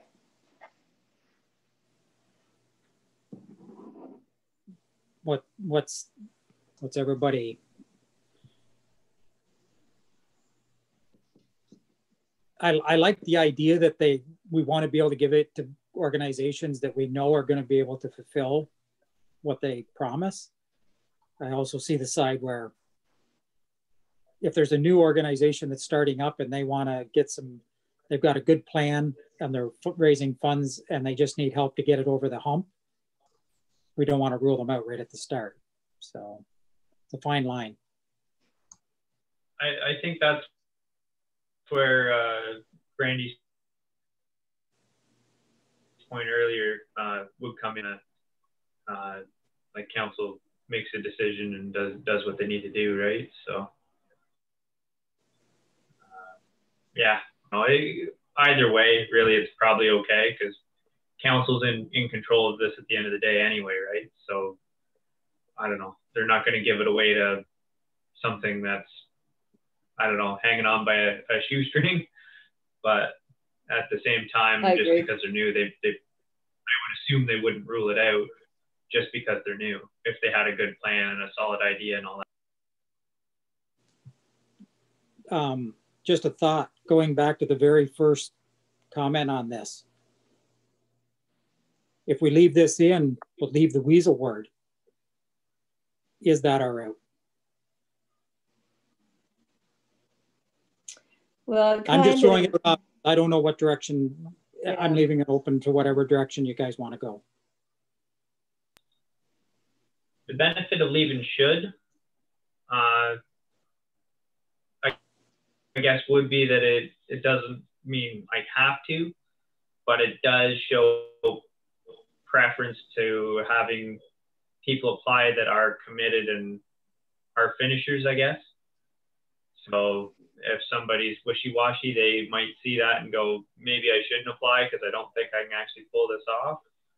But again, kind of back to that skin in the game thing too. So like, I don't know, it's all working in the direction we want regardless, I think.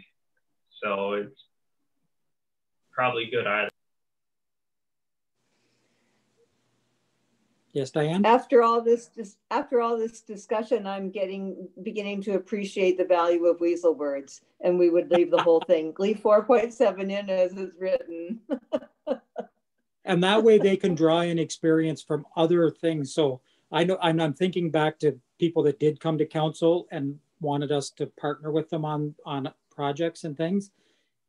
They may not have been able to say, we have built this before, but each member could say, I've worked with, and one of them might have worked with a hockey group and succeeded in something. Somebody else might have worked in a school group and succeeded. And by the time you pull everything together, you do have the comfort level that they are going to succeed. Okay, so if we're okay, we'll just leave that one the way it is then, Brandy? With my apologies. No, hey, we got to get it cleared up. 4.8, the grant should not be considered as the primary source of funding. I don't know why I highlighted that, because I totally agree with that. Okay. Okay, if everybody else is okay with it, that's the skin in the game. I did add. Exactly. Oh, wow. I think I changed this a little sentence at the end, though, saying the group must indicate other sources of financial support and options. I changed IE to EG because it has a different meaning. So it should say, for example, fundraising and adequate volunteer support. With that change, I like that a lot. Okay. Everybody in agreement on that then? Okay. Yep, that's fine. Okay. An umbrella organization is made in. So 4.9 stroked out financial. I guess just because it's redundant. Is that what you were thinking, Diane? Yeah. Okay. Any concerns with that? Seeing none. Good. 410, an organization may apply for a grant more than once, but the granting of financial assistance in any year is not to be regarded as a commitment. So what I was saying is that they could apply for a grant more than once, but just because they get it once doesn't mean they'll ever get it again.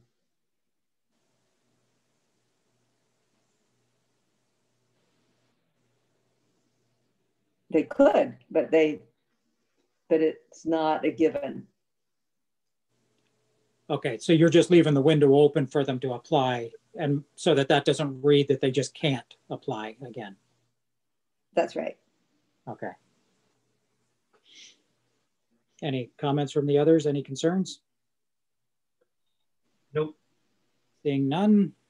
412 changed it to a question mark. In making grants. 411, I'm not quite sure. No financial donations or grants will be considered unless, well, I guess that just kind of says this is it and there won't be any exceptions, but I just kind of wondered about it.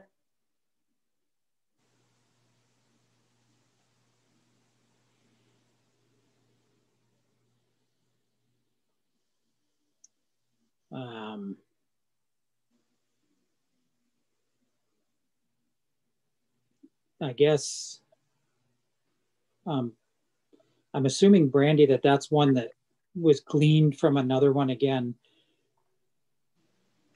Yeah, just like a reminder throughout the policy, like a caveat to say, like this is the policy and this is how grants are dispersed is through the means of this policy.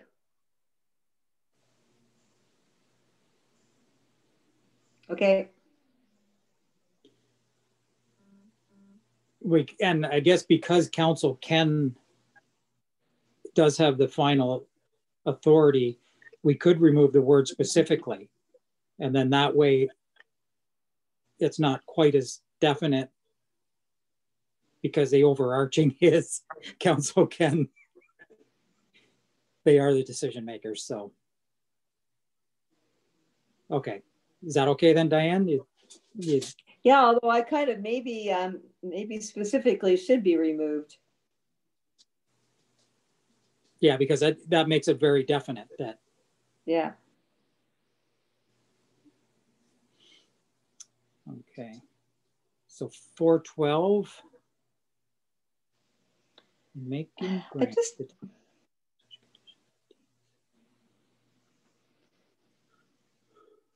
I guess that's okay. I just kind of, because they don't have to accept it. I just wondered how people will, I guess it's not an unreasonable request. I just kind of thought that the applicants won't know what conditions council might decide to impose. So anyway, I guess that's the price, that's the cost of applying for a grant. I guess it's okay. I'll just ignore that. Joan, did you have a comment? Yeah, I just don't understand that comment at all, actually.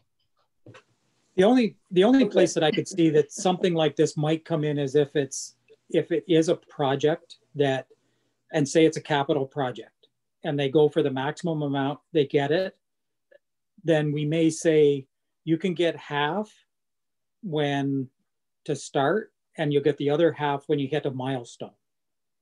So, you know, maybe the walls have to be up and you get the other half.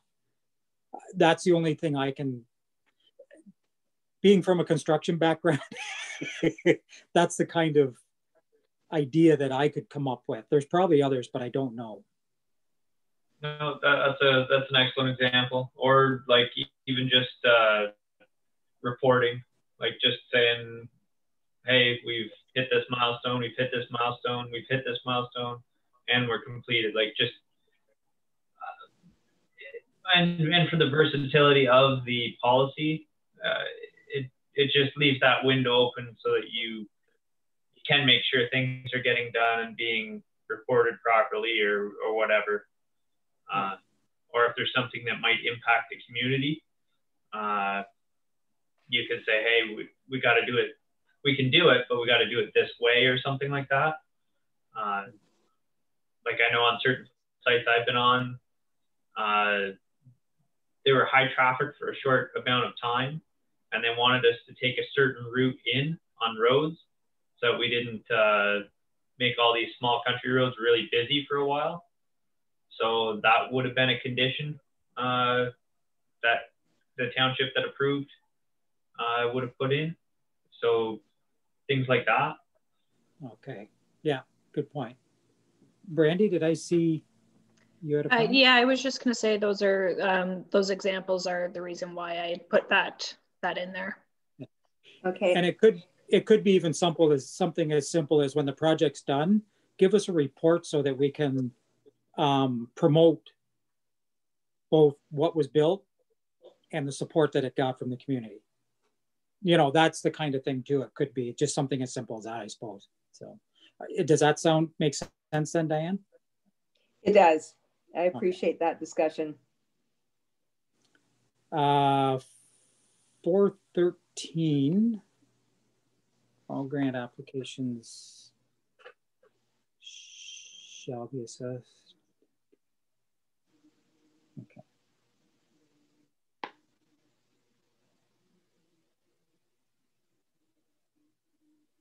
Okay. So that's an example of where need was changed to, in terms of the intended community benefit of the project, as well as cost effectiveness, financial viability, contribution to the quality of life in the community, and community involvement and support. And I thought that response and apparent quality were, I mean, response was fine, but apparent quality, I didn't think meant much.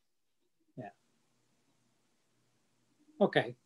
Any concerns or comments on that one? Seeing none. So I'll go down.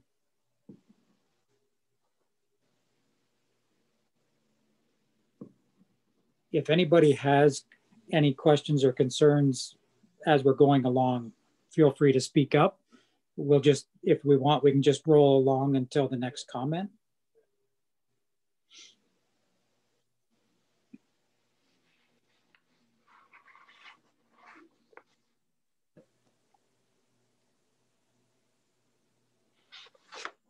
Okay, so 5.4, you were just making it a definite. Go from may to shall. And 5.4? Yeah. Okay, yes. Well, I wondered if we should, misuse of funds, I would say shall, I wouldn't say may. Misuse of funds is a pretty major, yeah. Okay. I would say shall result in applicant being disqualified. There's no ifs, ands, or buts about it. Yeah. For a period of 2 years. Brandy? Sorry, there's also 5.2. I missed one. Yeah. Oh, sorry. Okay, thank you. So if we're good with 5.4, we can go back to 5.2. Grants in future years will be reviewed and based.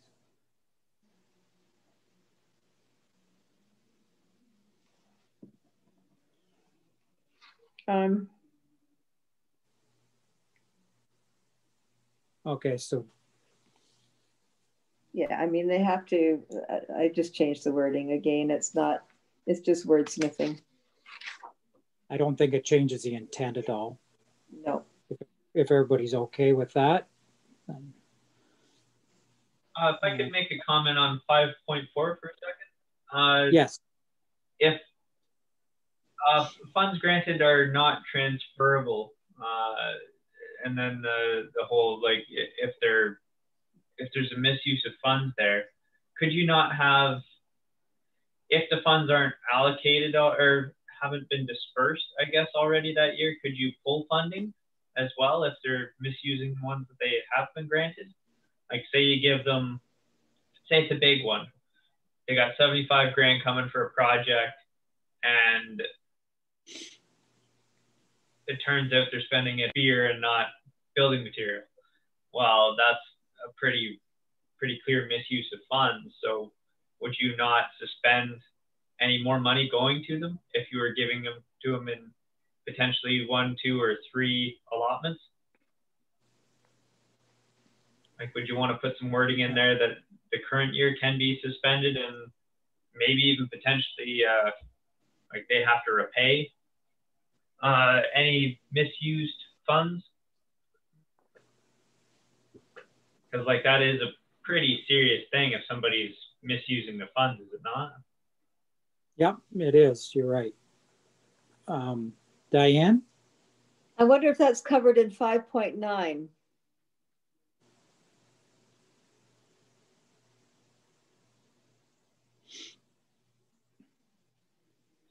Yeah, I think it probably does. Yep. And I would change that. And I would change, that's why shall is there instead of may, and shall be repayable forthwith. Yeah. I think that covers it, eh, James? Yeah, I like that change too. Okay. Good. Okay, so carrying on.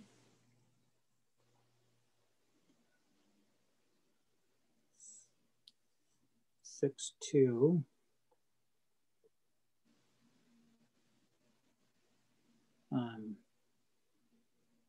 Okay. Dispersed equally. Funds.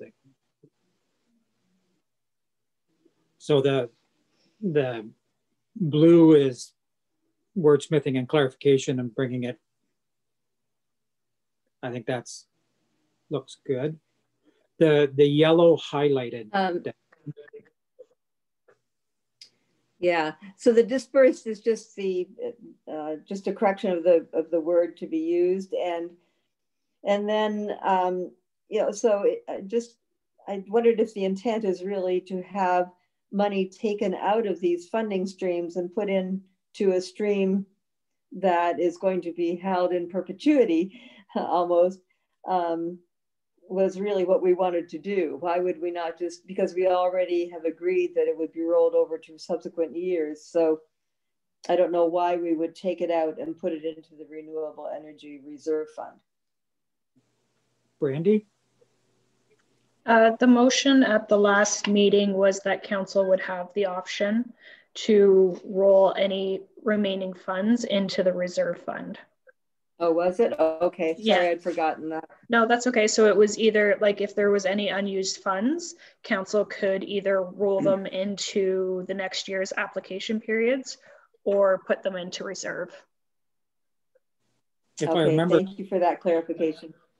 If I remember correctly, the intent was so that that pot didn't just keep building if it wasn't needed. It would just, the option was there to move it over for future use. Okay. Okay. 6.3, with the exception of the first year. Oh, okay. Since the first one could be, we don't know when the first one will be. That just allows us to only do one the first year. Hey, Diane? Yeah. Yeah, that was what I was thinking. I mean, I mean, wouldn't it be wonderful if we could actually get some of these funds out this year? But we've missed January, and who knows, we might miss June too, but hopefully not.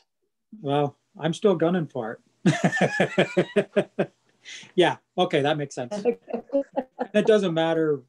That's a good catch.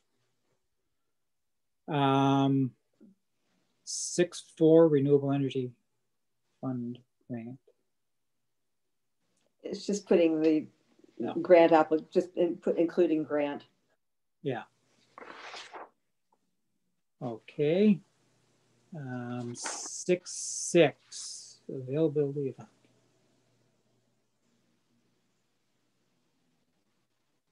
I don't know why I highlighted that. Looks fine to me. The only thing. Oh, I wondered, actually, I think I wondered if it was early enough. I wondered that when I read it, but I guess that's something that we need to look at is if where we said that if the money would be going out, did we say that it would be dispersed at a certain time, or did we just say we would be receiving applications at a certain time? Brandy?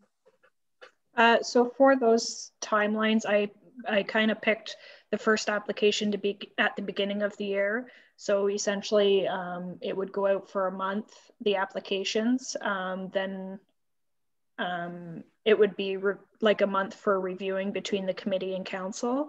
And then within the following month, so I think by March or April, money would be dispersed. So I tried to split it up, and then June would be the mid-year application. So those can be changed. So this is just when applications would be coming in, and then, okay. Yes, James? I'm thinking about it, it's probably fine like that, just because if it is advertised earlier, like you've got that second time to apply, and if it's a bigger project, there might be a year's worth of planning involved anyway before you would bother applying for any major funding anyway. So it's probably fine. I think so too. Okay. I agree. I think it's good. The only comment I would say is, instead of us restricting it to being advertised in the website, social media, and the newspaper, could we put in, as Dan says, a weasel word that allows us to advertise other places? Because we may, like say Lennox and Addington, we could advertise in the county as well, and or other. They're always coming up with new ways to advertise stuff at new places, and I just don't want to restrict. Yes, Brandy? So maybe as a minimum. That's exactly what I was going to say, Diane. I was thinking that was kind of the minimum that we would do for advertisement. So I can include that change. Perfect. Thank you. Okay, 6.7. Twice a year.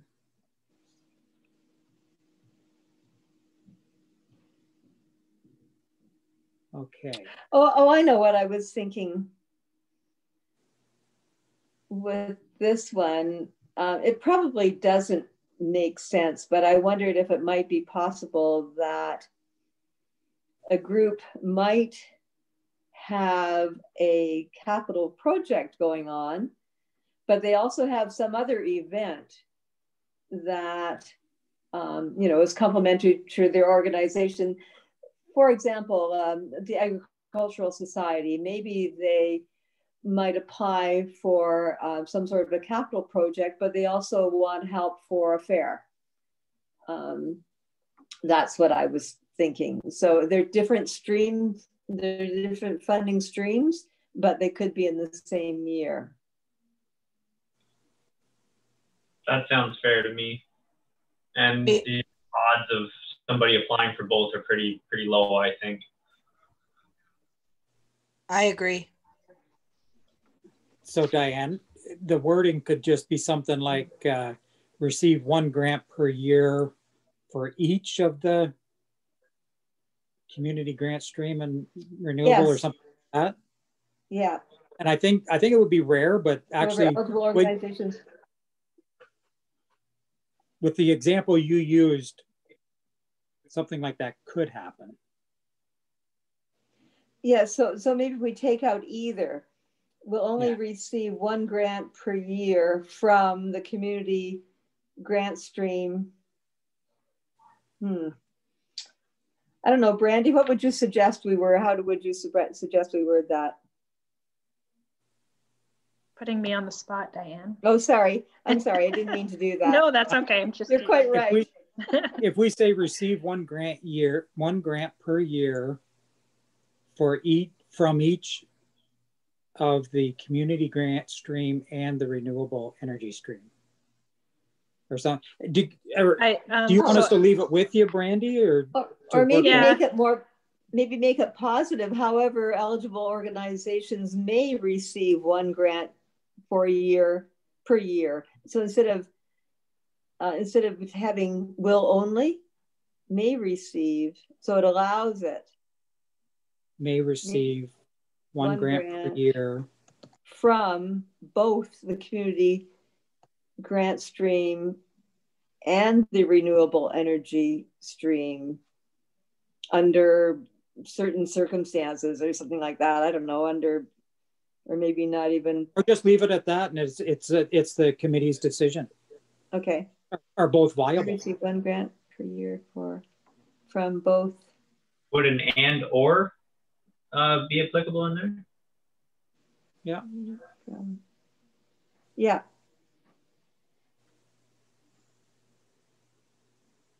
You get the intent of that. Yeah. So like eligible organizations can apply. I just had it in my head. Eligible organizations can apply for each funding stream. No,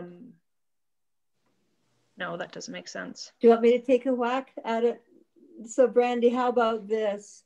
Applications will be available twice a year, sorry. However, eligible organizations may receive 1 grant per year from the community grant stream and or the renewable energy stream.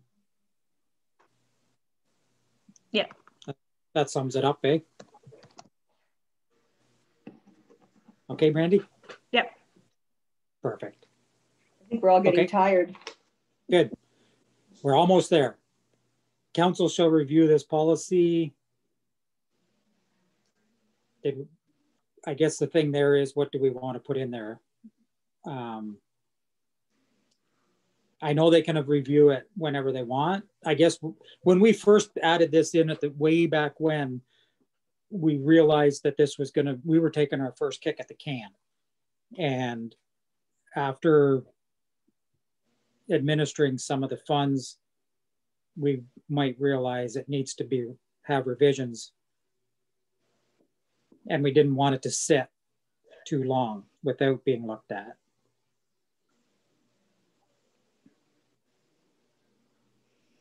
So should we put like an as needed, shall review this policy as needed, but no further apart than like 4 or 5 years between revisions or something like that.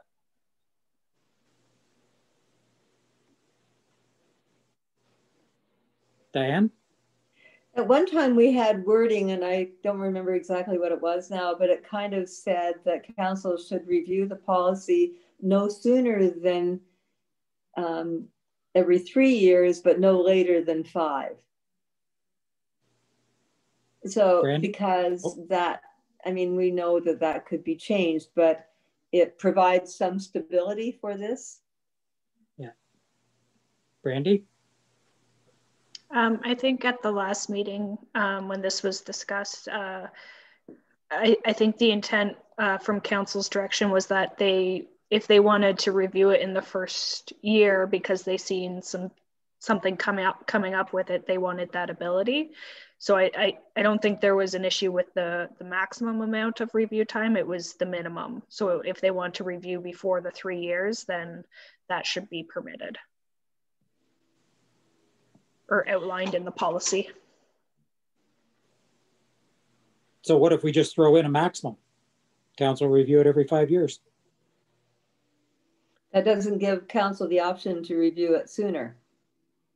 Well, I shall review it a maximum of every 5 years or something like that. Or a minimum of every 5 years.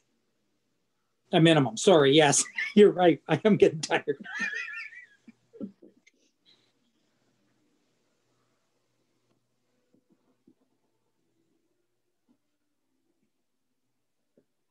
Does that suit what we were looking for? I'm good with it. I'm good with it. Okay. Okay, Brandy. So that finishes the policy. Gotta find where I was here.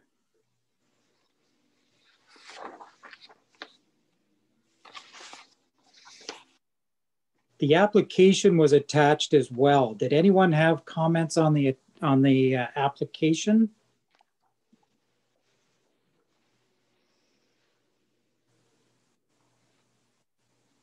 Diane?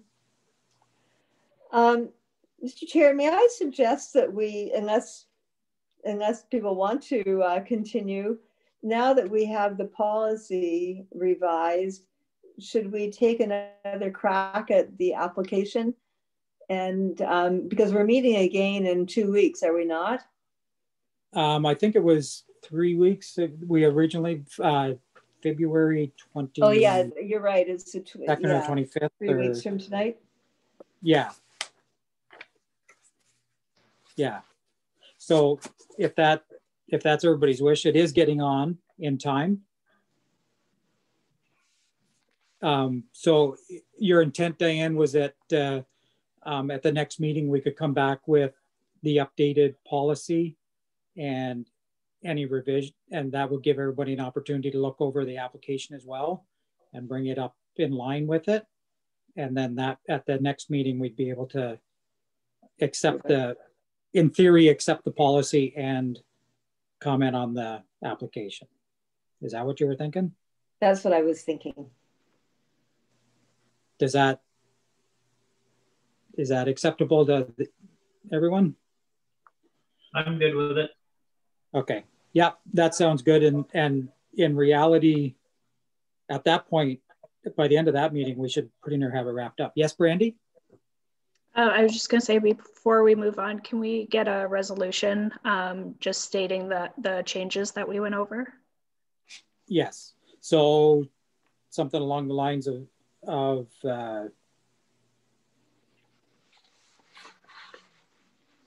Diane? I'll move that we approve the Renewable Energy Fund grant policy